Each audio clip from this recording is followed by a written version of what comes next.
how I came to channel.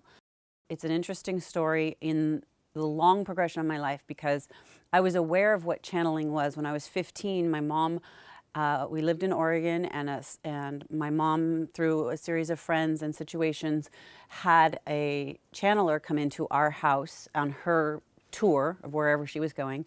And so that was my first encounter with a channeler.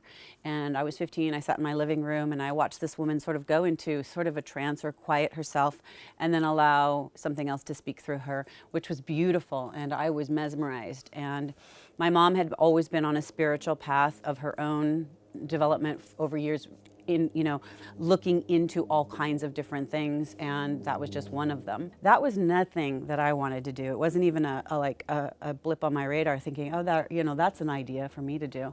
So I was just living my life, doing the various kinds of things. I was doing interior design college.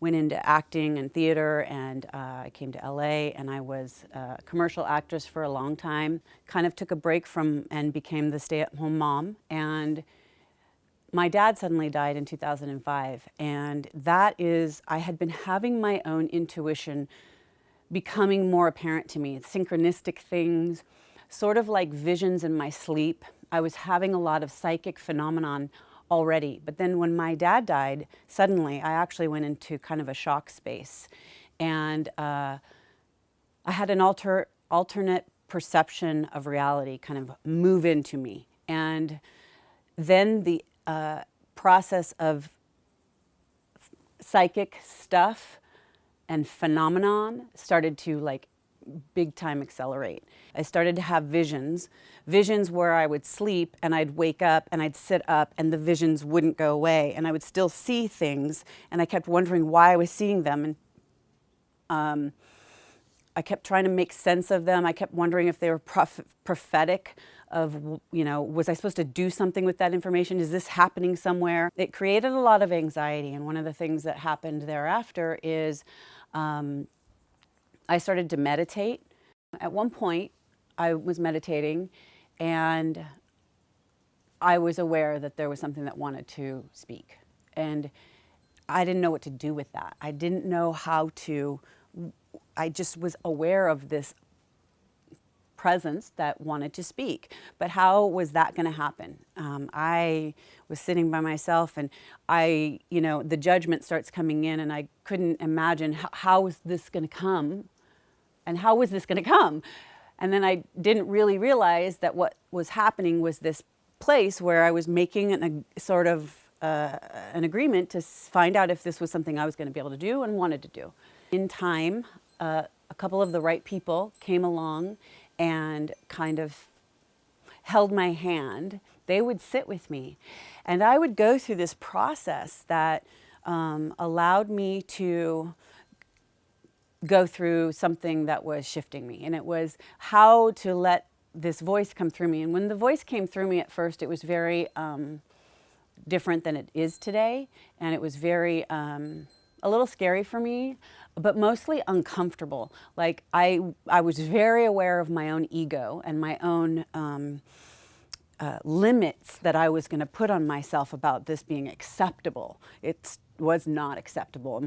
I'm going to look a certain way. My face was contorting. My body would even contort. For a long time in that first year, I was literally sort of clearing out energy within me so that this pure stream of consciousness could flow through me. But I didn't know that then. I just was going through it then. And some days I would just be only able to hold that energy and the information coming out for 15 minutes, and then I would cry for 45 minutes, just like there was something in it that was changing me and clearing energy out and clearing old connections and old ideas and past stuff is all I can say about that.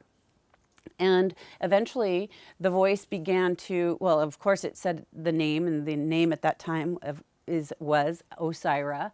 And Osiris showed up to say that they are a collective of 12 beings, although they come from a huge family of light who are under the umbrella name of Osiris. So it's like that's their collective name.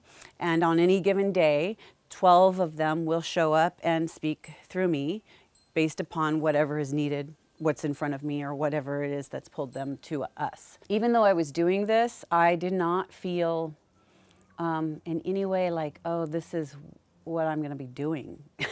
It was sort of part of my life. It was like sort of like a hobby thing, or maybe it was off on the side of my life, but there was no way I could avoid it. It was like there was a constant opening there for me to be that, to do that, to allow myself to grow with this process. And I guess on some level it felt like a spiritual journey. I didn't label it that I was learning how to channel. I didn't label it as like, I'll have a website someday and I'll do what I'm doing now.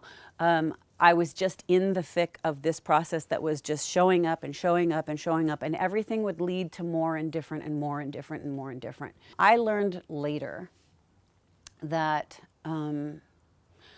I have had many lifetimes where I have been a seer, a clairvoyant, or an oracle, or a channel like this.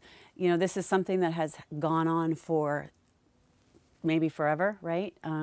We all have intuition. We all have an ability to tap into our own psychic awarenesses. Some of us more than others. Some of us want to, some of us don't.